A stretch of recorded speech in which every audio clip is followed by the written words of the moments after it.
And we're live. Hello, hello, hello. How is everybody out there doing? Welcome to Out of the Darkness. I am your host, Q. We have an absolutely fantastic show planned. We have political royalty joining us here. Super excited to talk to this guy, introduce this guy to y'all. I've been a fan for a little while. Not nearly as big of a fan as some of the folks on the panel, though. If you're not married yet, Adam. Oh, well, that's an interesting question, actually. I am wearing a ring today, but we can explain that. Okay. Well, sorry, Stephen. I tried to put in a word for you.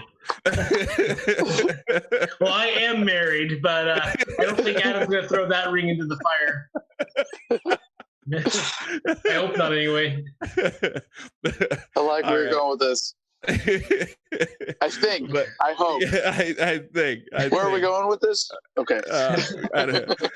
But no, Fast. Thank you so much for taking time. I know it's a busy time of the year for you. Thank you for taking time to come and join us and to visit with us. And I think it'll be a whole lot of fun. I know you are on a tight schedule, so we're going to go ahead and kind of start jumping into things a little bit. And let's start off for those people who've been living under a rock who don't know who you are. Just tell us a little about now. Wait, let me back up. So you and I are both fellow Jews, I hear. So,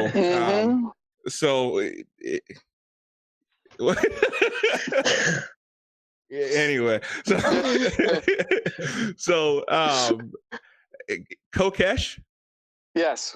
Okay. All right. So now, if you're curious about the name, it's actually really interesting.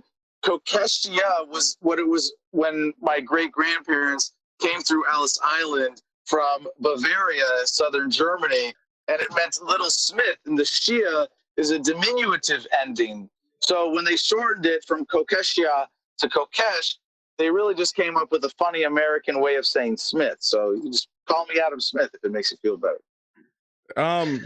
You know what? I'll do that because my grandmother. Yeah, fantastic. Okay, so tell us. So where are you from? Just don't say Koresh. Just don't mispronounce it that way. I'll try. I'm almost afraid to ask what that means. You're too young, Soter. You're too young. You're too young to understand. You darn millennials. All right. So where are you from? And what brought you to this place that you are today? And where do you see yourself going? So let's just start off with that. Give us a little background. Well, I was born in San Francisco, grew up around the Bay Area, and both of my parents were my mom was vaguely liberal, my dad was vaguely conservative, but they were both very distinctly anti-authoritarian and raised me with a good inclination to question authority and to stand up to injustice and to not put up with any crap from people in charge. So that was not enough, unfortunately, to stop me from joining the Marine Corps. And part of that was to just get away from my parents' divorce, to establish my independence. And it was a very informative experience for me to volunteer while I was in college to do a semester abroad in Fallujah with the Marines. And I volunteered for a combat tour there, which led me to join Iraq Veterans Against the War when I got out of the military, having seen firsthand what it meant to be a party to a war crime, to be lied to find myself in a situation where people are still dying overseas because the American people are generally supporting the occupation of Iraq. And if they knew my story, less people would die. That's pretty motivating, And I went from being against the Iraq War to being against the global war on terror to being against militarism itself, to understanding that there's one thing really at the root of this. And I mean, in the sense that Henry David Thoreau said, for every 1,000 striking at the branches of evil, there is one striking the root. And it is statism, the belief in centralized coercive authority being legitimate when it has the consent of the people, that a democracy can put someone in power who can take away individual rights, who can force the will of the majority onto the minority, or really onto everyone, regardless of actual ethics, self-ownership, the non-aggression principle, these ethical premises that are at the core of libertarianism. And once I realized that, I just have continued what for me was the reason I enlisted in the military in the first place. I joined the Marines because I wanted to have my life on the line for something I believed in. And what's been really meaningful to me in understanding this is going from being a soldier to being a warrior.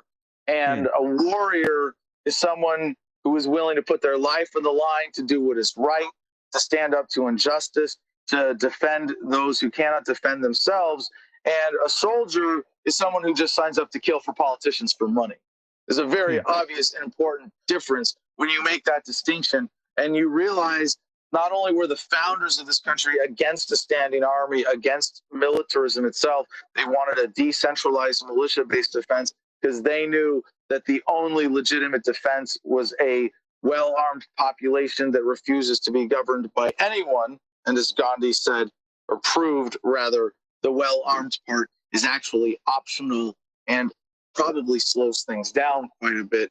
So to continue that spirit of separating the cancer of militarism from the warrior class in the United States, I have put that same motivation into my activism since I got out of the Marines. I went into full-time activism with Iraq Veterans Against the War, and then ended up running for Congress in New Mexico. Was then my home state, with Ron Paul's endorsement as a Republican, and since then having been involved in various media productions with Adam versus the Man, a radio show, a TV show, but always engaged in some kind of civil disobedience, whether it's in deliberate staged acts of standing up to unjust laws, or just living in a defiant manner, living free, or with this campaign itself, where we're going to, with the consent and support of the American people, declare the Constitution of the United States of America itself null and void. Some people have said that this campaign in and of itself constitutes an act of treason. And I would gladly embrace that if that's the case, if that's what they want to come after me for. I say, bring it on. We are just like the founders, and invoking with this platform the higher authority to the Constitution. You may have heard of it. It's called the Declaration of Independence. And it says we have not only a right, but a duty to alter and abolish systems of government that no longer serve us. It's time for the American people to stand up. I have slowly developed this opportunity, this attitude for myself that has gotten me to where I am today. And I hope when we make this a clear line in the sand about localization, let's get government down to the community level, where it's customizable, it's transparent, it's accountable, it's based on your values, it's set up to meet your needs, it's voluntary because you can choose to separate from it. I'm just, where you say where I am now, well, hey, I'm on the righteous side of this line in the sand, and I have the great honor now, through dumb luck and circumstance, of being able to tell the rest of the people in the world, not just in the United States, but to say, come over to the side of righteousness, away from the side of government, towards freedom. Wow. You make a much better argument for libertarianism than most. So, well, it's thank you, and I appreciate that. It's not always been that way. Let me just bury your compliment with all the mistakes I've made in the past. And the core one, I would say, because as libertarians, when you wake up and you go, oh my gosh, the system is screwed. People are crazy. I'm the only sane one. There's a lot of emotional response to that, and because we're going through a rational process of rejecting statism, we often ignore that we are going through an emotional process ourselves. And it's kind of like the stages of grief, right? When you give up something that you were a part of, for me, having been in the military, having to admit that I was wrong. If you were in the military for 20 years, if you saw people die in combat, if you were a cop or a bureaucrat or some other government employee, to admit how wrong you were, the more you have invested, the harder it is to admit that you were wrong. So the stages of emotional response we go through, denial, anger, regret, all of these things negatively affects how we communicate these pure rational ideas founded in love for our fellow human beings. And for a long time, I screwed this up myself. I played their game. I made it about politics. I made this a political message. This is not a political message. If anything, it's an anti-political message. It's saying, who should we point the guns of government at to organize society? Nobody. We should have one based on cooperation and voluntary exchange and freedom. But when we play their game, when I've played their game, we're tempted to make it about issues. It's this issue and that issue. And instead, we could be uniting people around taking issue with the fact that people thousands of miles away want to force their will on all of us. That's nonsense. Instead of dividing people with politics and aesthetics and personal preferences, we need to be uniting people around the core values of libertarianism that speak to every human being on earth who has an independent will that wants to be respected in the world. That's what has the power to unite us. Essentially, we're all libertarians. We just haven't realized it yet, and we have to show people that way to unite humanity around ethics, around freedom, around this core unifying concept of love and respect, and saying, look, you want to live that way in your community, you can live that way over there. I'm going to live this way over here. We don't have to fight over a centralized system when we decentralize, when we localize, and we come to this respect for everyone else. And in the ways that I've been doing it wrong, I've been saying government should this, government should that, and that's nonsense. The message of libertarianism, it should be, look, you can have as much or as little government as you want, as long as it's voluntary, as long as you don't force it on anybody, as long as I have the right to opt out and be sovereign and left alone on my own land, or to create a new community from scratch and bring people together to create something that hasn't existed before. Only at that point are you really free. And just to drive this point home about localization being unifying and inclusive, as a member of the tribe, my grandparents left Europe to avoid World War II because they were Jewish. I see that, Jews will not replace us, tiki torches. It's genuinely, viscerally scary. But I can still say, as a libertarian, if you want an ethnostate, that's sick and disgusting, and I will never live there or support that. But I want you to have the right to form a community of ethnic exclusion as long as you do it ethically. As long as you don't force it on anybody else, you do it on your own property. I think you're going to find yourself very alone very quickly, because it's a disgusting, outdated idea that will soon prove to be obsolete. But this is the modern equivalent of, I disagree with what you say, but I will fight to the death for your right to say it. I want you to have the right to create that community. And then I'll go to the far opposite side of the spectrum. If you're a gun-grabbing socialist who wants to live in a nudist commune in the woods, hey, I'll take my entertainment value from a distance. Thank you very much. But I want you to have that right too. And when people on the far ends of the spectrum, and the spectrum is nonsense, it's just a map where people are all over the place. We have different aesthetic preferences for the communities that we want to live in. We say, look, we can all unite against the central authority that is holding us all back from getting what we want. We can all have communities that are customized to us based on something that we choose to be a part of. That's the goal. Let's get government localized all the way down to the community level and unite people around freedom. I'm a firm believer that the spectrum is actually a circle. I feel that the far right and the far left are much closer than most would believe, because Yep. they both believe that the government is the answer and the fix. And Any more I proof don't. was just this Corona. No, it's very true. It's very true. I was speaking to a woman. I want to get your opinion on this, but I was speaking to a woman, very, very conservative, that both Soter and I both know, here in the town that we live in. And we were talking about this guy out in on the East Coast who bought up thousands and thousands of bottles of hand sanitizer, right? Mm. And he was gouging people online, and eBay took his ads down. And which, as far as I'm concerned, as a private company, they have the right to do that. That's fine. Yeah. But at the point that I had an issue was when the attorney general sent guys with guns to go and confiscate all of his hand sanitizer. What? Oh, where was this? This was on the East Coast. I want to say, was it New Jersey? Kentucky. No, well, Oh this is a different situation though. This was Oh, this is another one? yeah, there's another one. They I believe broke it into was a storage unit? Yeah. Was that Kentucky?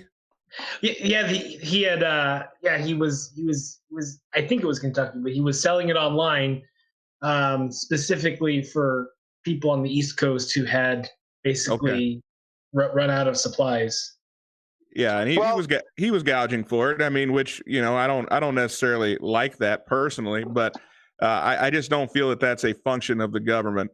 Well, hold on. I want to defend this. Defend the indefensible in this, because it is actually really, really important that prices are allowed to fluctuate with demand in order to meet human needs. And I'll give you a great historical example here. Not coronaphobia, because this is all nonsense. There's not a health crisis here. There's a government crisis here. There's a fear crisis, a propaganda pandemic. It is just set up as a ripoff of the American poor and working class, because they're going to transfer more political power to the government and to transfer wealth from the poor to the rich. We see this with Trump already. We have an economic crisis that's hurting everybody, especially people in the service industry who are going to lose their income over this whole shutdown.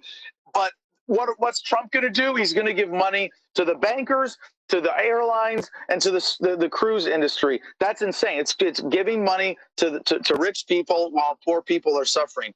But to go to a clearer cut example where price gouging would have helped people out was Hurricane Katrina.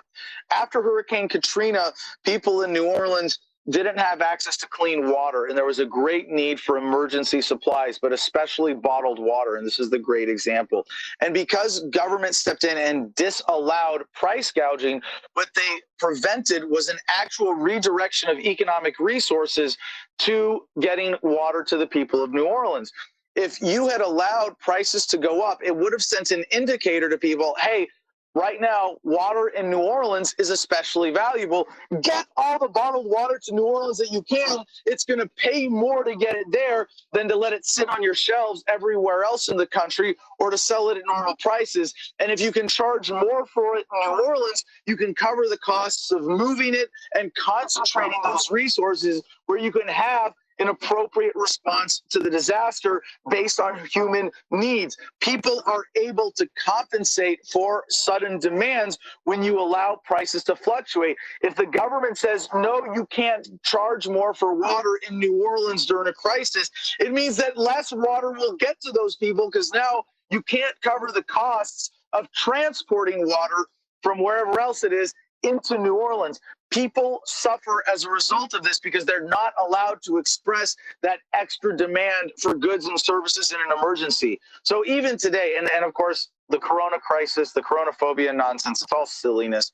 But if you wanted people to be able to produce more hand sanitizer, to be able to get it around, you have to allow them to be able to charge more. And the result isn't going to be gouging. The result is going to be an appropriate economic redirection of resources to meet human needs. If the price goes up a little bit, that's a good thing. If it gets gouged and spikes, that's a temporary thing that if you allow the market to correct it with competition, it will be corrected. You will have people competing to meet that increased demand. Price will come down to a reasonable degree where the supply and demand balance is met, and you're able to see the extra financial incentive going to suppliers to meet those needs.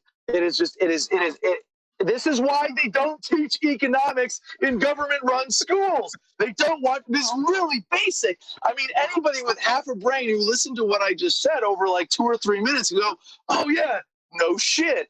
You introduce violence into the equation, it makes it worse. And that's what this is. It's violence. They are violently preventing people from meeting each other's needs. And just a little understanding, a little thoughtfulness of basic economic principles that describe a reality we are all familiar with reveals the criminality and the futility of what they are doing. Although I wouldn't say it's futile, because the real purpose is to rip you off, and government is getting very good at that. So does this mean you're against my $1,000 stimulus the president is pushing for?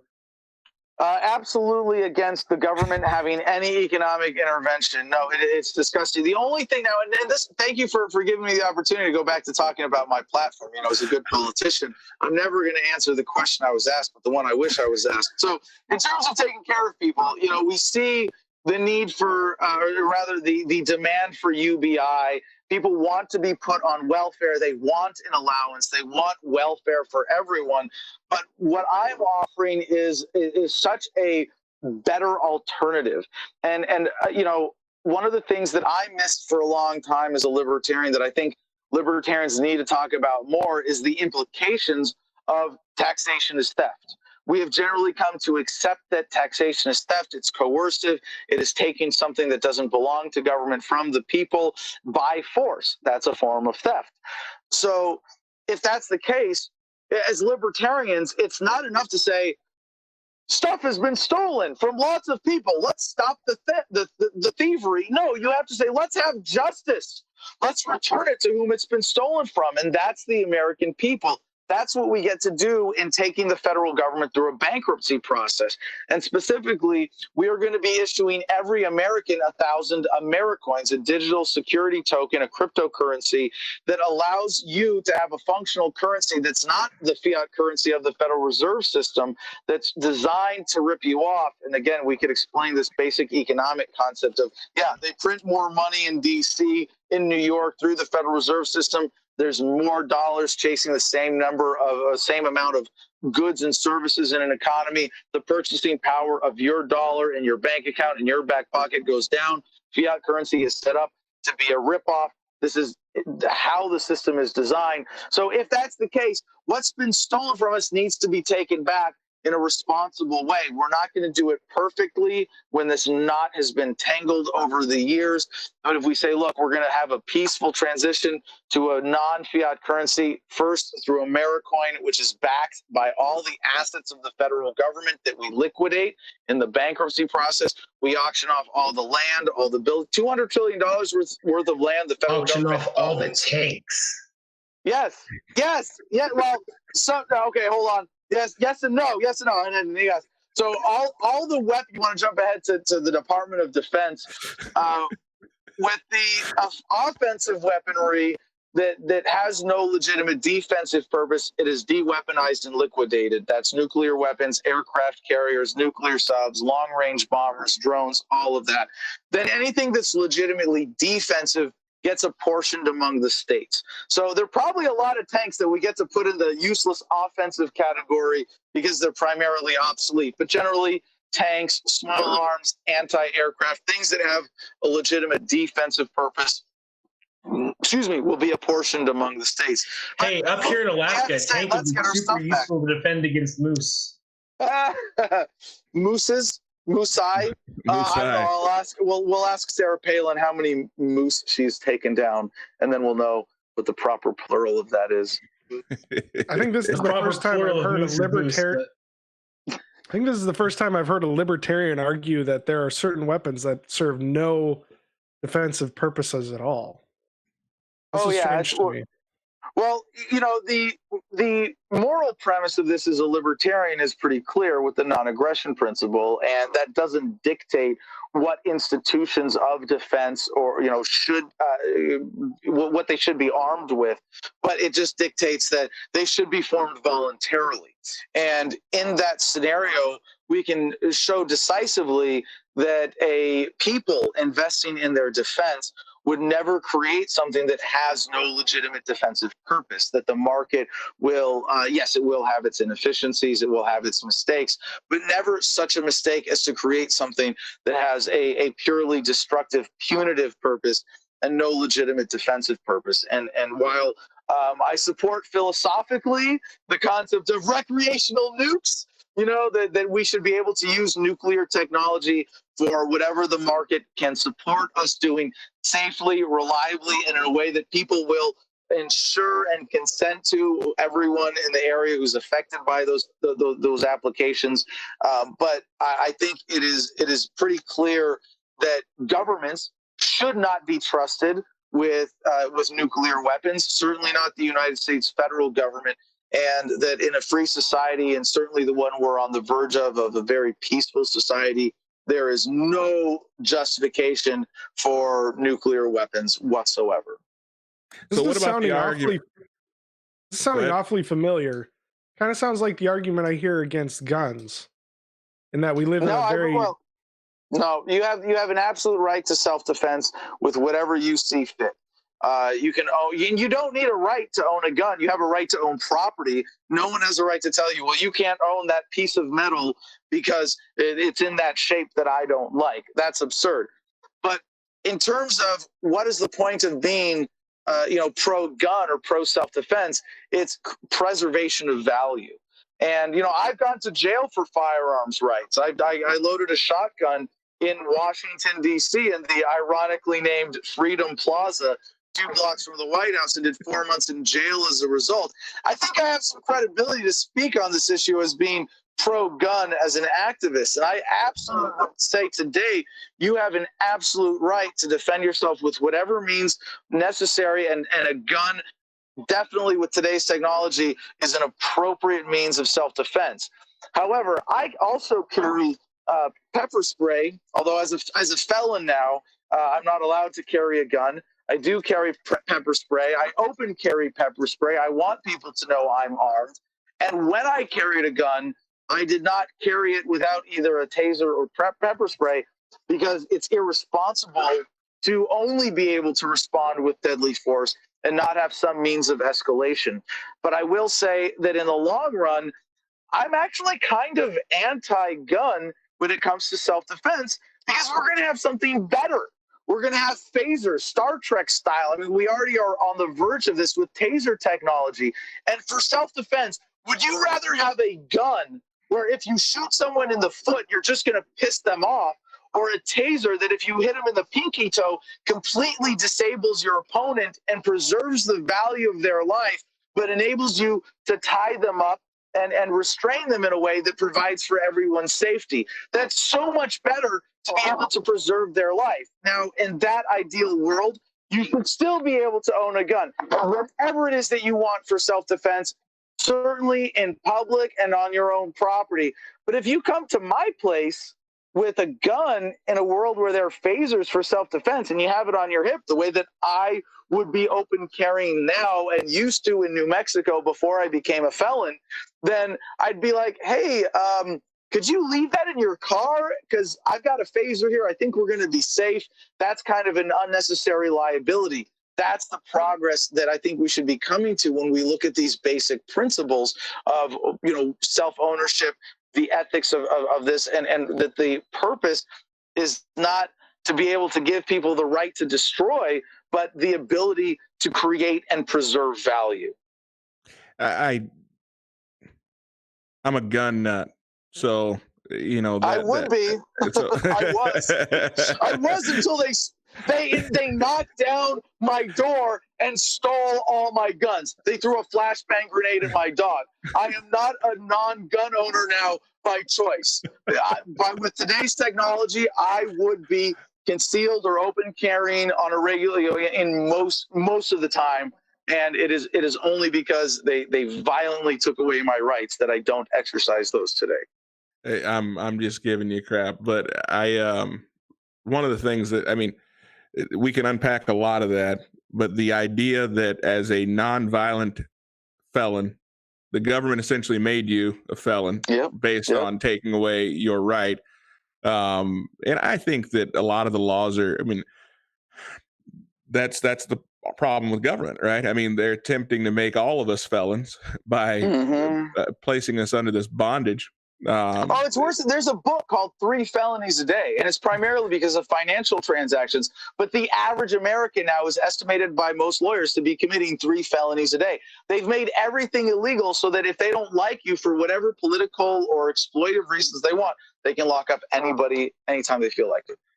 Absolutely. That's something that we've discussed on this show extensively. Of course, I argued with Soter. He was right. I was wrong. One of the first. What was that? Yeah, I figured you'd pay attention. So he advocated that everyone should have the right to carry. And I said, everybody. I mean, even felons. And he said, yeah, absolutely. Once they've served their time, once they're out of prison, once they have been rehabilitated, they should have the right. And well, see, hold on. You're getting to an important crux there. You said rehabilitated. None of those other things are even relevant. I didn't say that. I said out of prison. Well, okay. Well. So even then, it's like we have to examine the critical concept of justice versus punishment. You know, it's okay to physically restrain someone or imprison someone if they're an imminent threat to other people. Otherwise, you are punishing someone. You are causing them harm to manipulate them. Like the drug war, you lock someone up for a victimless crime. You're the criminal. Government is criminal every time it locks someone up for a victimless crime. So when should someone be released? When should society grant someone a right that has been taken away because they made themselves a threat? It's when they show they're not a threat. And the government system is not just backwards, it's counterproductive and it's harmful.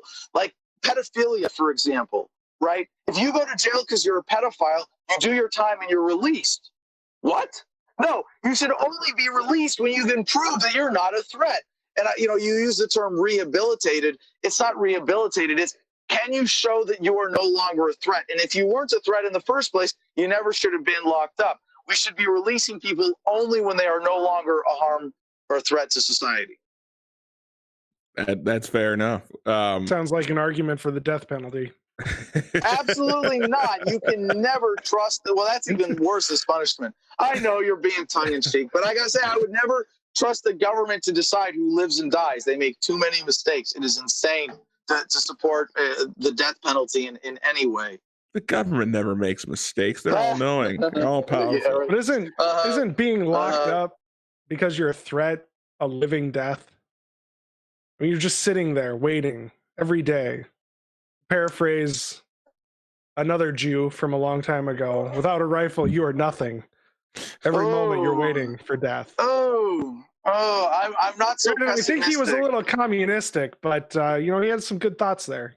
Well, it certainly is a great offense to an individual to take their freedom, and should never be done lightly.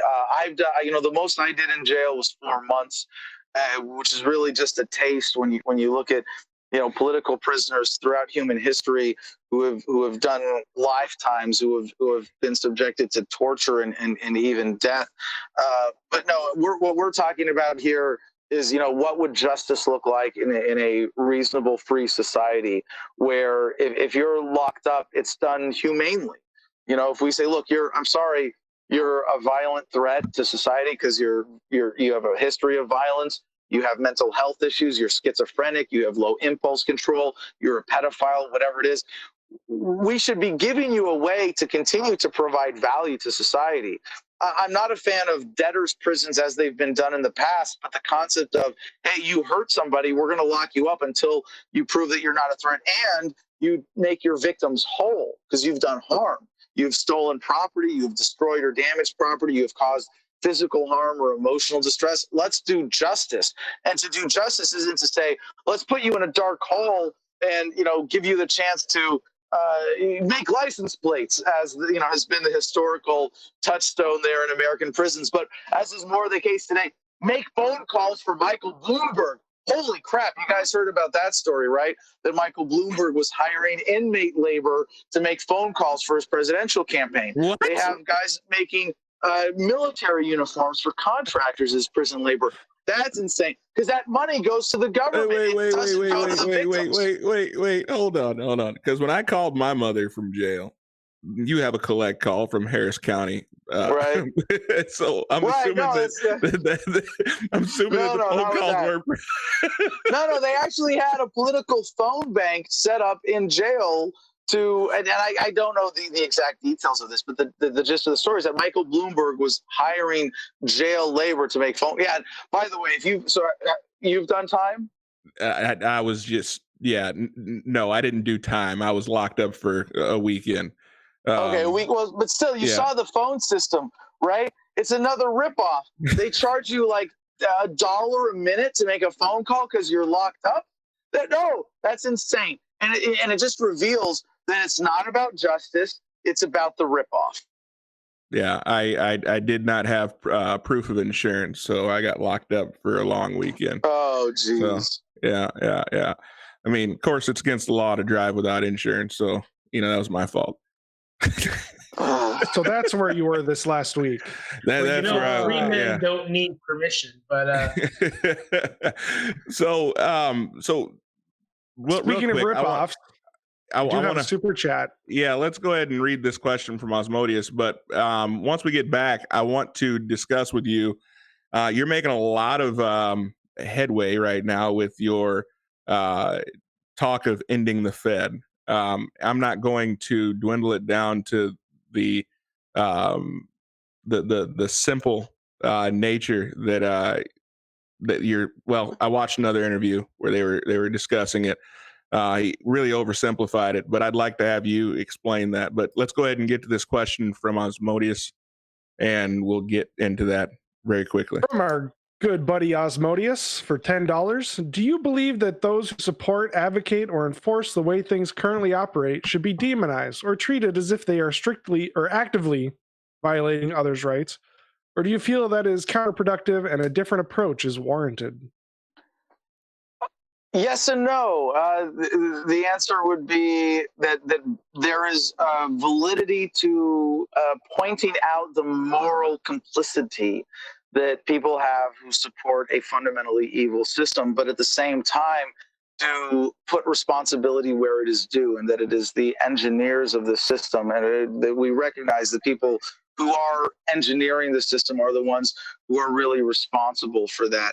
And I think that it's really critical that even for them, we recognize the psychological realities that they face and meet them with compassion as well.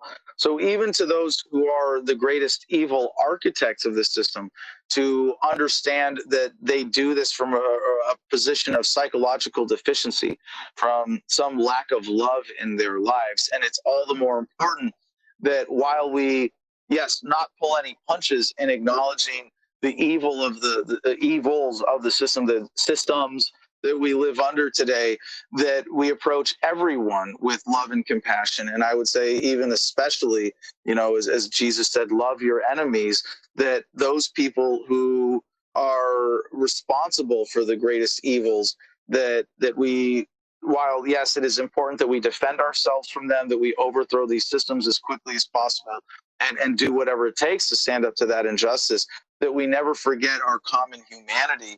And I think essentially reach out to everyone with love and respect, especially those who are inclined to that evil.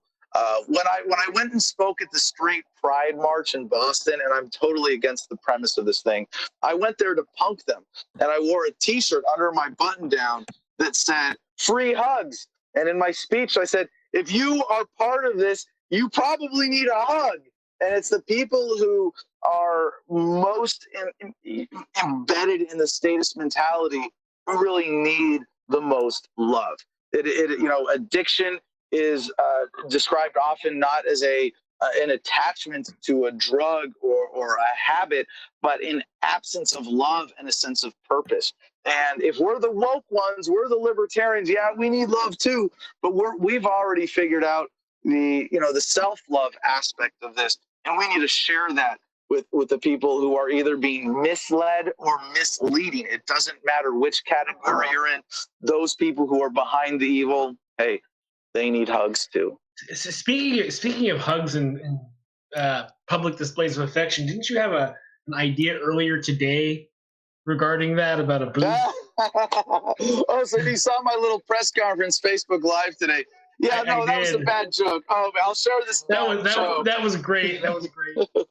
Well, yeah, the context might be lost here. I shouldn't have brought it up. No, I'll see if I can recreate just enough to get the point across. And that we were talking about getting around in the age of coronavirus when 86% of cases may be unknown out there and some massive multiple of what's being reported already, that there may be a time when, we were thinking, what can we do while we're traveling the country that's on lockdown in this campaign bus to help people? Well, maybe we're spreading coronavirus everywhere. Then we said, well, maybe people need to get it and get over it, and we should spread it as fast as possible. So we'll go to New York City and set up a kissing booth and make sure that everybody gets corona as soon as possible. But no, that's I don't know, not serious medical advice. Oh my! I think I know what he's going to prison next for. Yeah, it's a state of emergency. Better lock up all the libertarian candidates who are traveling the country spreading germs. Yeah, in San Francisco, where you can spread HIV without telling your partner, but if you go to the grocery store without permission right now, you just might go to the pokey. So, well, you will inevitably be involuntarily subjected to the coronavirus in a closed environment where you're forced into being in proximity with a bunch of strangers. Yeah, that's a great idea. So Iran the thing is they're cutting back on prison populations. Was it Philadelphia isn't going to be doing anything for petty crimes or something like that? Yeah, I do want to say that is one big silver lining coming out of this, is that in some places they have been sort of forced to release prisoners who are low priority inmates, low risk, nonviolent offenders. California is a great example of this. And I one of my favorite memes that came out of this was there's a guy getting pulled over, and you see the cop at his window, and he's holding up a sign that says, "I have coronavirus," and he's got a mask on, and the cop's going, shucks, so, in that sense, there is an opportunity for some positive shifts that I hope will be enduring. If the government has to say, well, while there's coronaphobia happening, we're going to stop arresting people for cannabis because we don't want cops to limit their exposure to have exposure to people who, stoners like to cough and spread coronavirus. The only people who would be, because we share pipes, and joints, and we're all part of the, brotherhood of saliva in the United States. That we're out passing joints. We are the most virulent carriers and spreaders of the coronavirus. Cops better stay away from stoners. Well, gee, you stop arresting stoners, the sky didn't fall. Oh, well, let's keep doing that. And obviously, with cannabis now, it's so legal in most places, it's almost irrelevant. But yeah, it might be the sort of one of the last nails in the coffin for the drug war. Where over this period, police agencies are sort of forced by circumstances to stop pursuing victimless crimes, and let's actually make that codified from now on. We're going to stop enforcing victimless crimes. Well, I was reading, and we're going to throw people with disease in prison. Oh no! Corona's the new marijuana. Yeah. Corona's the new marijuana. Yeah, right. You have a cough, you're in prison. If only 30-day quarantine. Well, you're not going to be allowed to be. You're not going to be allowed to go to court because you might infect the judge. You can't see your lawyer because you might infect him. Yeah, this is going to go great. Oh man, it's really fun to see how this might shake out.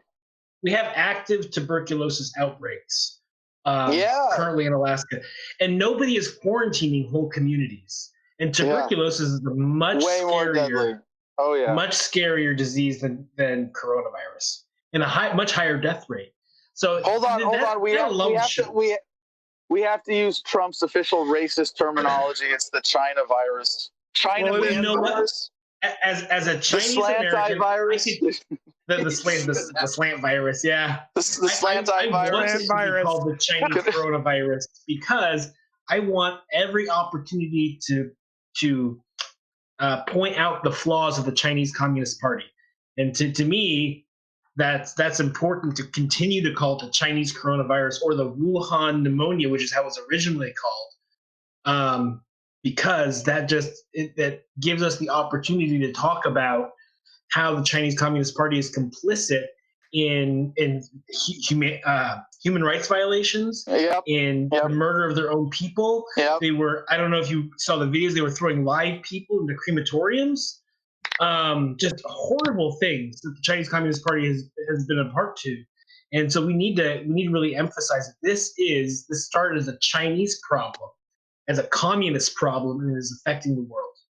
No, that is a very good point, and I'd have to consider then embracing your semantic approach here to this. I'm just kind of curious about how it shifted from coronavirus to COVID-19. It's like because the Chinese Communist Party pretty much owns the World Health Organization. If you China Uncensored has done a lot of videos on this. About the Chinese Communist Party. There was a shift in the media consensus as to what term to use. Sure, because it becomes politically correct. It becomes a socialist leftist idea. Okay, well, I wanted to call it the coronavirus and keep calling it that because it sounds cooler, and it reminds me to drink more Corona.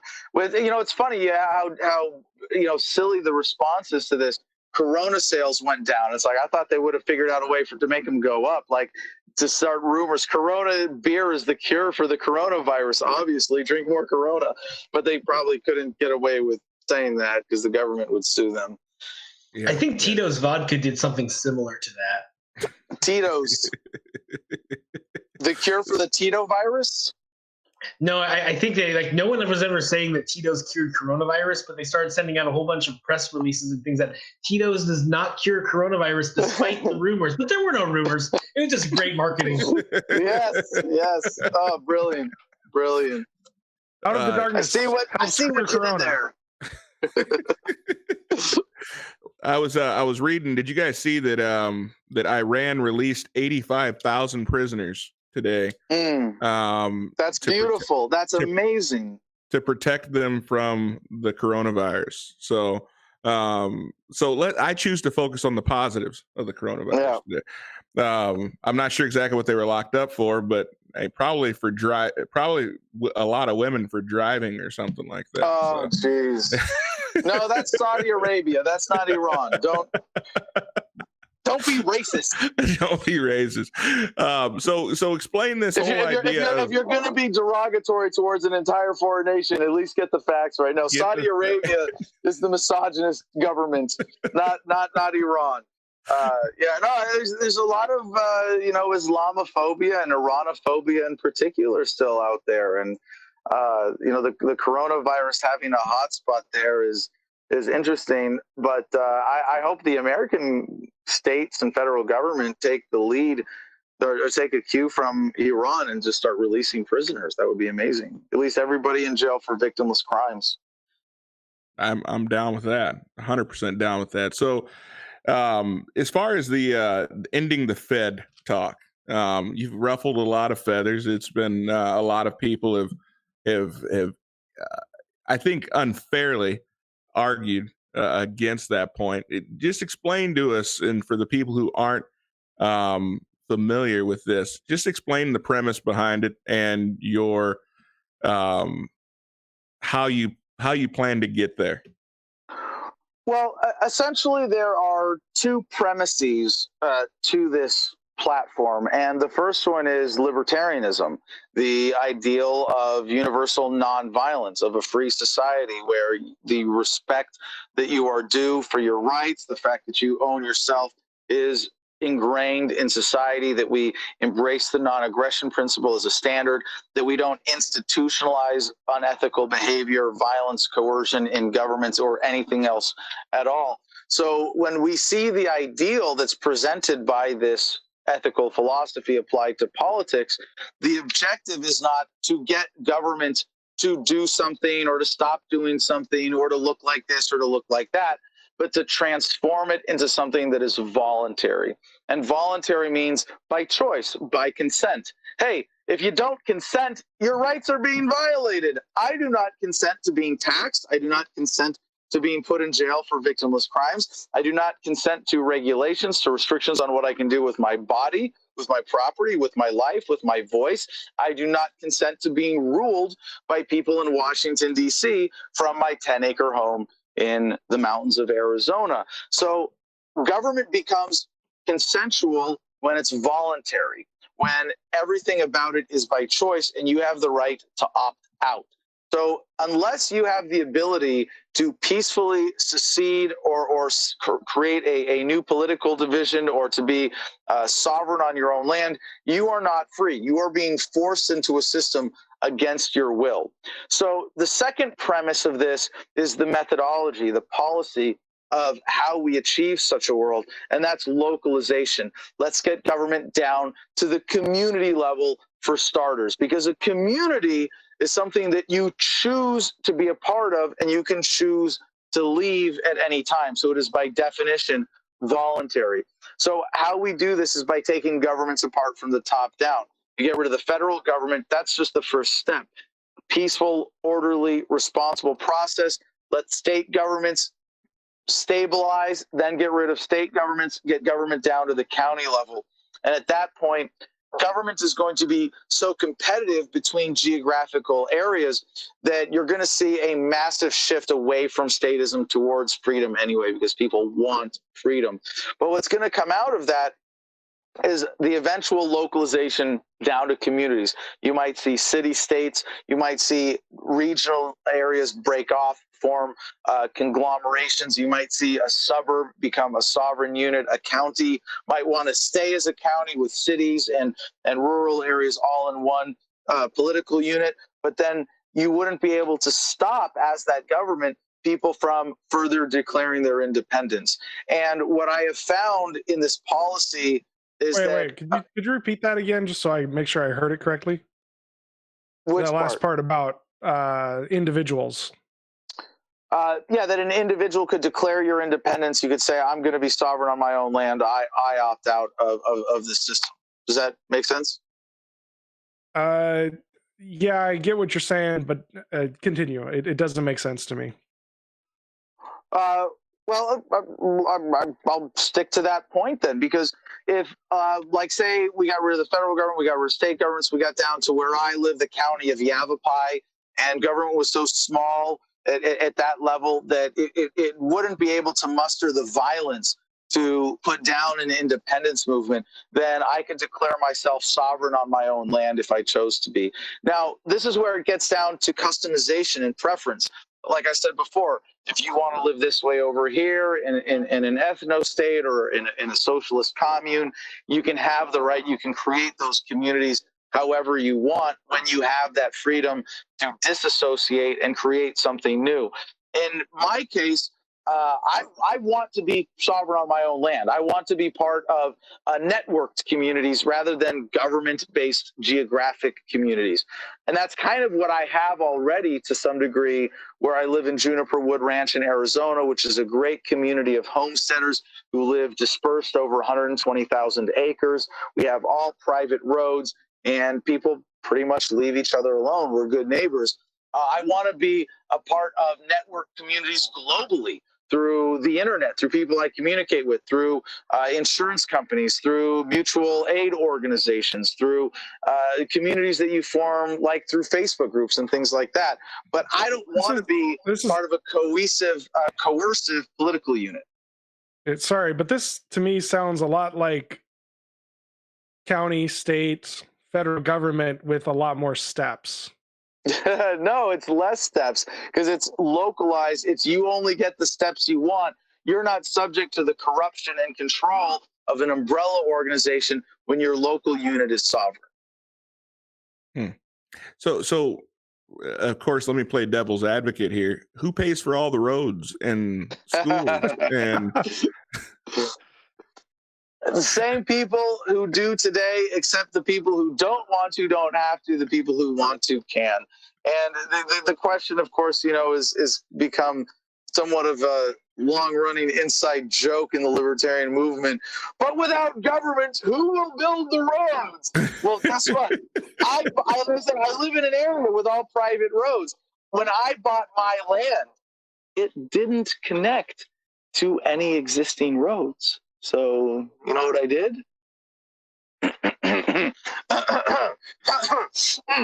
Yes. I built a road. So if they ever get asked who's going to build the roads, this guy. So it's not about who's going to pay for what. It's how are we going to pool resources as a society, as different communities, as individuals coming together to achieve goals that require collective effort. Are we going to come together because someone pointed guns at us and said, now you have to pool your resources to achieve this? Or are we going to come together voluntarily by choice, in peace and harmony and cooperation? And when you say government is going to do it and they're going to point guns at people and that's how it's going to get done, not only do you have the inefficiency and the inherent problems with this immoral act of coercion, but you have a misallocation of resources. And here I'll take the example of the coronaphobia crisis. We have resources going towards the airline industry and the banks and the cruise industry, as opposed to going to where test kits could be produced, where vaccines could be developed, where real treatments could be created to actually deal with this problem based on meeting human needs, because resources are allowed to go where individuals want them to go and allow them to go peacefully, as opposed to where they're forced by government to go. I'm kind of curious how they're going to get there, though, on all those private roads and trespassing. Well, Reason.com recently did a piece on the feasibility of private roads, and how it does work in some communities in Europe, especially where the governments are not as robust, and people get along just fine. A lot of times, a lot of times you have like a private toll road where only large trucks have to pay a toll to drive across it. Most people just drive across it freely. But I think was an excellent piece on voluntary road service that seems to work out really well in a lot of places. Well, here in Alaska. About the roads thing, my friend Walter Block wrote a great 500-page book on the privatization of roads and highways. And the first 60 pages of it that I managed to read were amazing. But that's all you need to go, hey, can we have, because when you stop and define what is government, government is violence and coercion with a territorial monopoly, right? If you say, look, how can we do this without government? You're saying, how can we do this peacefully and cooperatively? If you're saying, how can we do it with government? You're saying, how can we do this with violence and coercion and all the inefficiency and corruption that goes along with it? And when you just say, look, can we do this without the violence? There's nothing in all of human endeavors that is made better when people come together violently versus peacefully. And we say, well, how does government make it worse? Where's the gun in the room? Where's the coercion making this worse? And with roads, like you said, and I appreciate you pointing out this example, helping me out here. There are plenty of examples throughout the world where people coming together nonviolently can do everything government says we need the violence of government to achieve far better and efficiently. Oh, that's nice, but I'm still wondering what happens when you have that neighbor who owns all the land around you and won't let anyone come across to get you internet, supplies, what have you, or someone just wants to take your property and pay with violence and lead. Well, first of all, your failure of imagination does not constitute justification for violating individual rights or instituting a system based on violence and coercion, such as government, to achieve what you want to see. And I can tell you this from my experience buying and owning land. I'm not saying that they're right. What I'm questioning is this justice part of your argument, in that where's the justice come from? I mean, it can really only come from you personally. Can't come from someone else. Like, because the guy who's shooting at you, he's not submitting to anyone else's authority, right? So who's going to want to, if you're not well off with your neighbors, who's going to want to come to your defense? Or who will? I mean, you're just going to die, essentially. Well, this is, first of all, this is a relatively silly, unrealistic hypothetical for a stateless society or a world without coercive governments. And just to put this in historical context for you, these same kinds of questions were asked around the issue of slavery in the United States. But without slaves, who's going to pick the cotton?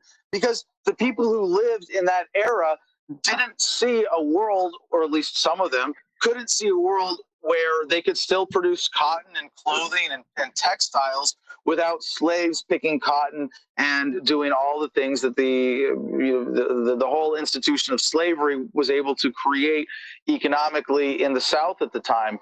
But the people who stood against it said, it doesn't matter.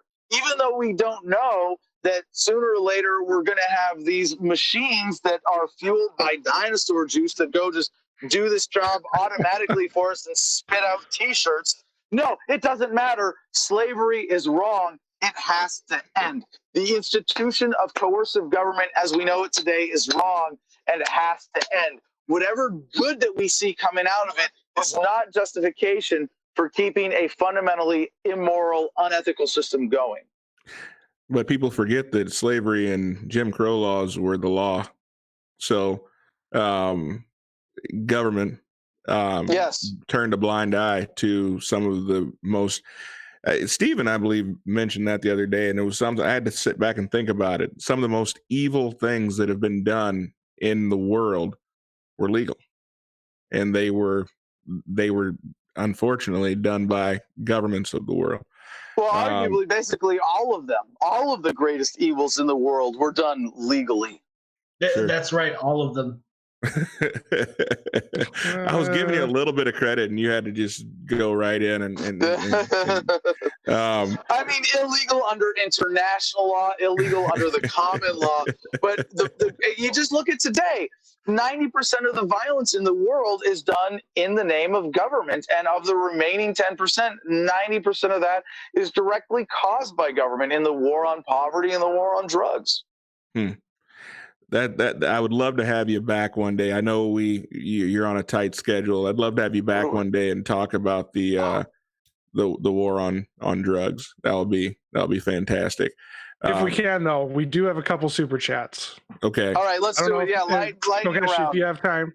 Yes, lightning let's round. do it. Osmodeus again for $2. Some people blur the line between libertarianism and anarchy, whether they be oppressed or opposed to it or a supporter. What do you feel is the best way to make the blurred line a fine one in public discourse? Well, this is how inside baseball do you want me to get here? This is a really important question, but it comes down to a matter of semantics. And I think Murray Rothbard is the intellectual godfather of modern libertarianism.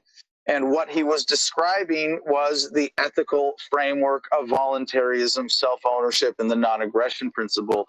But he described this with the two worst possible words, anarchy and capitalism, and combined them into one term, guaranteed to offend everyone. And it's not just that it's bad marketing, it's not intellectually accurate. If you're talking about voluntarism, the ideal of ethics, that all human relations should be voluntary, free of force, fraud, and coercion, then anarchy and capitalism are just two possible outcomes that society could produce following that moral premise, anarchy of the condition of statelessness or capitalism, an economic system based on ownership of the means of production. You have to admit, if you embrace this ethical premise, that people could come together voluntarily and create an economic system in a community that is socialism, that they would call socialism, that functions as socialism. And you can't go to them and say, well, you can't use that word because you're respecting self-ownership and you're doing this peacefully and non-violently, so you have to call it capitalism. No, nonsense. And you have to respect that even following this fundamental ethical premise, you can create economic systems that might not look like or work like or actually be capitalism, and that's okay. And that governments could be voluntary, that if we got rid of all government tomorrow and had total anarchy, people would still come together and produce governments. And if they did so following the ethical premise of libertarianism, and they created an HOA and they called it their neighborhood government, you wouldn't put a gun to their head and say, you can't call that government, that's our word, it's not coerced. No, obviously we're okay. If you're an anarchist who believes in property rights in a libertarian sense, you're okay with people creating a voluntary system and calling it government. So this artificial divide in our movement between anarchy and minarchy is really absolute nonsense, because you're arguing over outcomes. I might want to live sovereign on my 10 acres in Arizona and call that, anarchy, but I wouldn't if there's a government nearby that's formed voluntarily, and I would say, hey, that's okay. You can have that. That's totally fine. So arguing outcomes and aesthetic preferences is a really dangerous cancer on the freedom movement as a whole. And I would say both anarchy and minarchy are wrong. They are fundamentally wrong. Because if you're saying that those are outcomes from an ethical premise, it's the ethical premise that is the right, correct, and righteous thing that you're advocating for. And both things are possible outcomes that we would have to accept if that's what society produces, absent coercion, absent the violence and authority of the state. It's a dangerous, nonsense, semantic divide. We can all unite under the term libertarian. People who believe in freedom, I think that's the most useful, inclusive term. And if we want to be specific philosophically, when we say I'm a libertarian who believes in the non-aggression principle, in self-ownership, that the term is not minarchist or anarchist. Those are useless, nonsense terms. Especially, when you say I'm a minarchist, government should just do these things.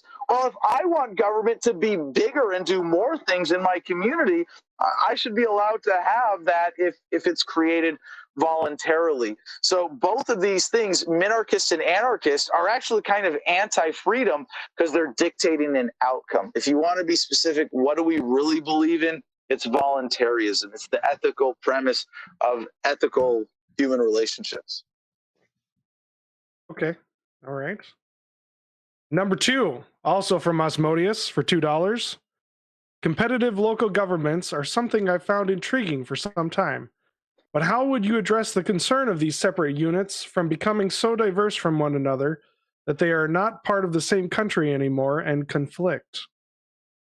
Well, this raises the semantic argument. Is a government the same thing as a country? And of course it's not. A government is more like a tumor on a country, on a people. And so while local governments might have conflicts or disagreements, they'll never be as violent and destructive as we have today in wars between coercive governments that we grant this authority to use violence against people. And what this question is suggesting, and what I get asked sometimes, I'm grateful for this conversation, getting so deep and philosophical. It's kind of fun, and really examining the premises of these points, because most interviews I do now are talking points, sound bites, kiss people's butts and blow smoke up their ass for all of their various political inclinations. So talking about these kind of abstract, well, they're not really abstract when we say, look, we can do this and this is going to happen within our lifetimes. We're going to see these fundamental transitions.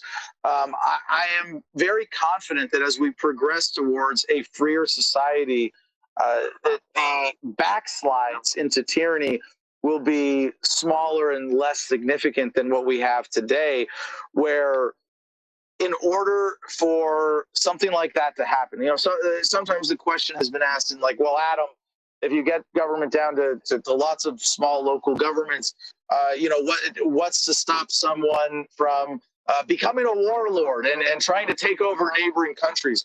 Well, that's a hypothetical that's interesting, but not really plausible for two reasons. One, in order for that to happen, you have to say that freedom doesn't work, that freedom doesn't make people's lives better, and that at some point in a free society, someone's going to have to get up and say whatever it takes to get the public consent to go along with what they're doing, because all governments operate with a certain amount of consent and buy-in and people supporting and participating in the system.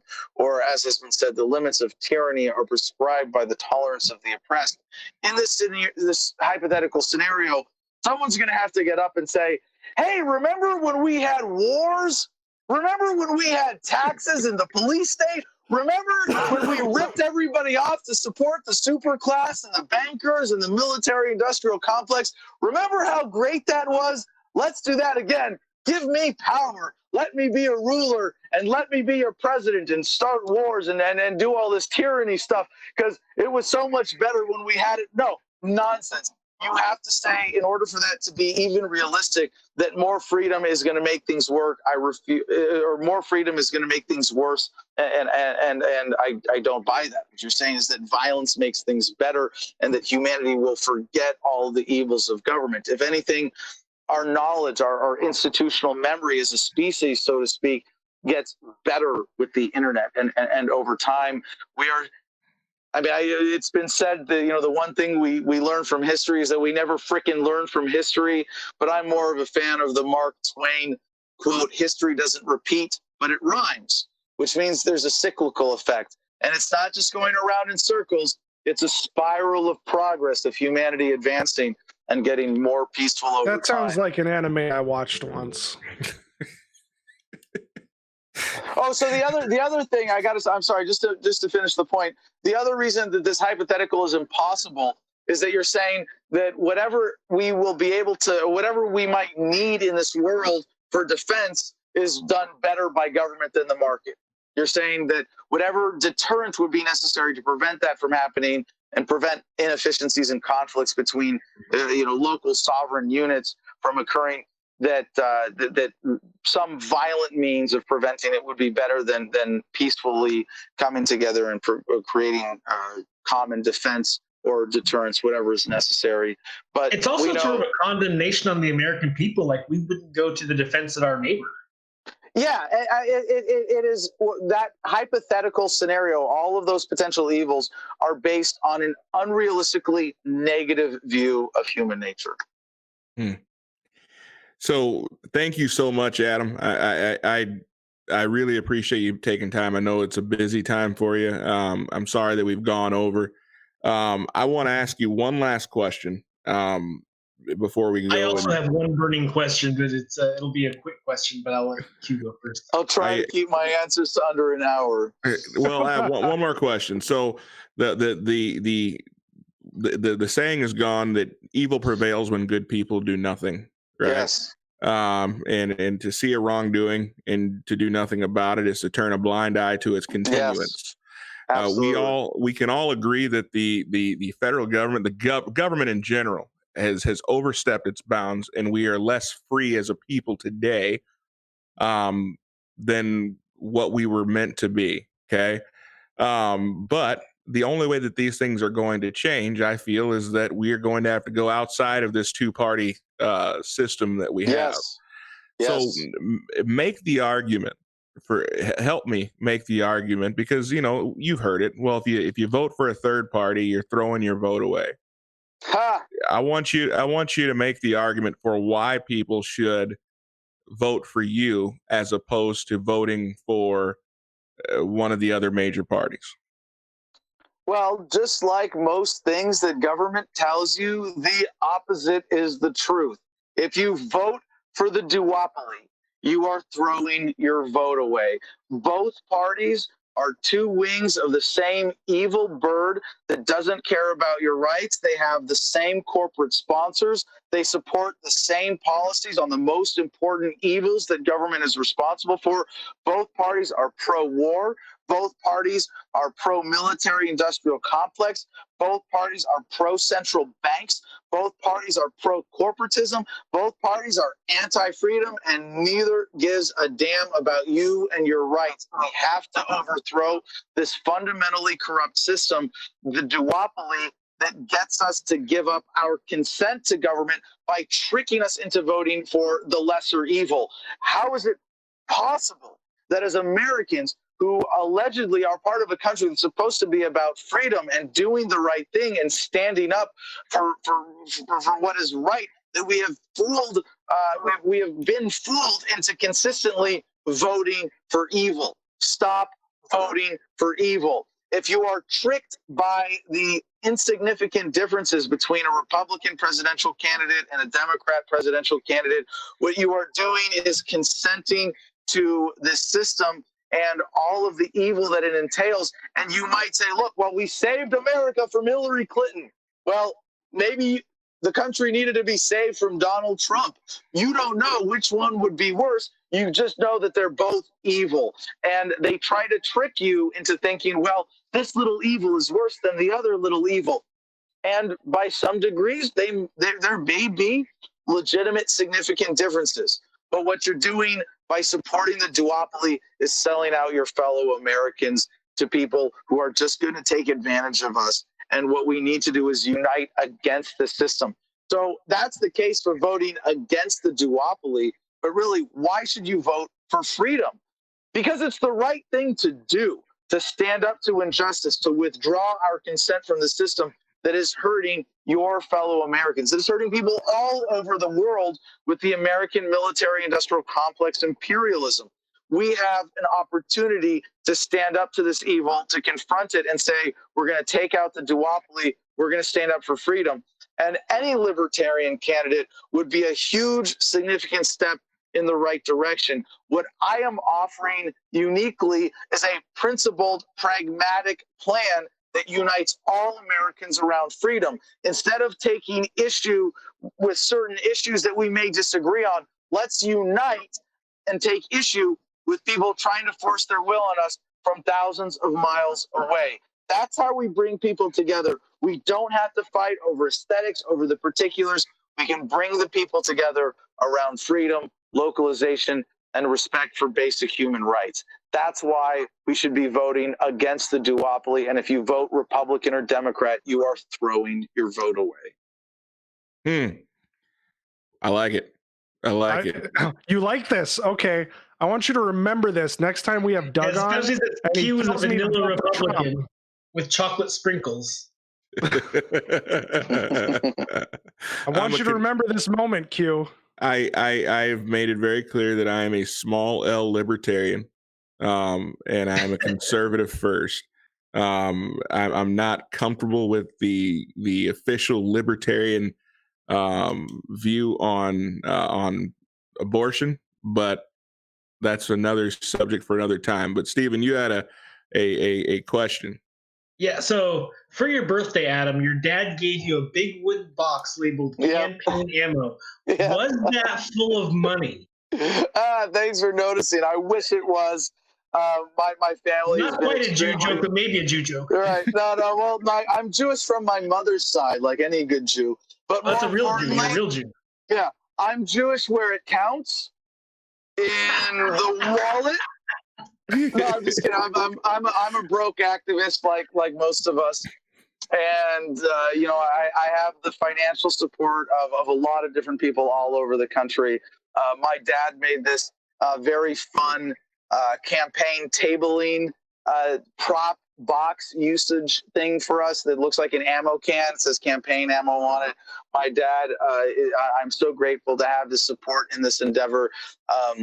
But unfortunately, he has not even been able to max out to my campaign with $2,800, let alone funnel me a few million like most presidents who inherit their power and their wealth.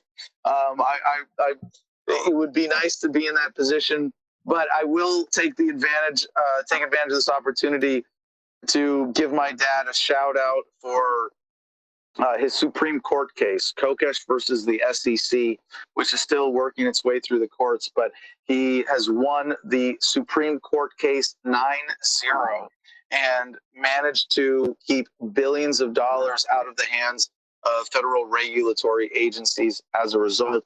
He's a hero to me for that. He made a lot of sacrifices in his reputation and in his business over the last couple decades in order to stand up and do the right thing. And I'm so proud of him for that. So just if I may then wrap up, I do have to go pretty soon here, but I want to say before I go, for what you are doing with this show, I am a tech optimist. I believe that technology is fundamentally empowering, and it's part of how we progress to a voluntary society, but it means nothing without deliberate, conscientious use. It means nothing without people like you doing what you're doing, bringing an alternative to the mainstream media. And you know that your job would not be possible without an active and engaged audience. So to anybody who's made it this far into the show, put your money where your eyes and your ears are. Support independent media. Share this episode. Support this program. Actively support whatever independent media you are consuming. It is absolutely critical for us to be able to compete with the mainstream and get an alternative narrative out there to take down the system. Finally, my website is thefreedomline.com. I got the website up there. I got my book handy. It's thefreedomline.com, all three words. My book is Freedom. You can get it at thefreedomline.com for free in every digital format possible, including audiobook. You can find kokeshforpresident.com from there. Find me on social media, my YouTube channel with about 80 million views, all that good stuff. Right now, we're doing a daily press conference at 3 p.m. Eastern time, mainly around the coronaphobia crisis, but that's just a Facebook Live that we're putting up on other channels as well. I encourage everybody to join me there and keep spreading the love, making this happen. So again, thank you guys for hosting a wonderful conversation tonight. I appreciate the unique questions and how you've challenged the deeper intellectual premises of what I'm proposing here. And I hope that as a result, your viewers and yourselves will understand that this is imperative, that we all come together and stand up for what is right, that we stand up to centralized governments, that we bring people together, and that the way to do this politically is with localization. This is the revolution you've been waiting for. I hope you will all step up and be a part of it in a way that you know is incumbent upon you as an activist, as someone who cares about peace, love, and your fellow human beings. Well, thank you, Adam. Did we lose Q? Yeah, holy shit, we lost Q. Message that we did lose Q. His computer crashed, and he's on the floor weeping like a woman. So, blame the NSA. I guess they're pretty racist. You know what? Well, thank you, Adam, for coming on. It's been a pleasure. If you want to come back, if there's a reason you want to come back on our show, just give one of us a ring and we'll be glad to have you back on. Absolutely. Otherwise, we'll reach out to you too. The Libertarian National Convention is coming up, Austin, Texas, May 21 to 25. We might be meeting in civil disobedience if the mayor's coronaphobia orders are still in place against gatherings at that point. But that's how the nomination is decided. I encourage everybody, if you want to get involved, email me, adam@thefreedomline.com.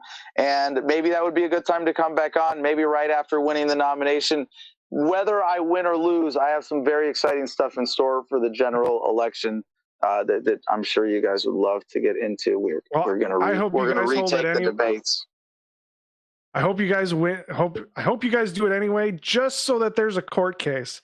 Because a lawyer buddy of mine, Nick Ricada, would love to have a court case go through on these I'd say rather infringing on the ability to peacefully come together. Peaceful gatherings. On that note, I just can't let this go. Anytime I see an opportunity for civil disobedience that can have a major impact, if you have a lawyer who wants to set this up in one of the places where gatherings over 10 people are actually illegal right now, maybe we do a protest outside of a police station with 11 people, I would love to get arrested for that. I would love to stand up to that and resist martial law.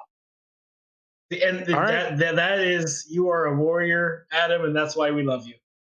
Well, thank you. I appreciate that, brother. All right. We don't love you enough to go to your kissing Everyone booth. else have a great night. Have a great St. Patty's Day in your own basements, because apparently we can't go out. Good night.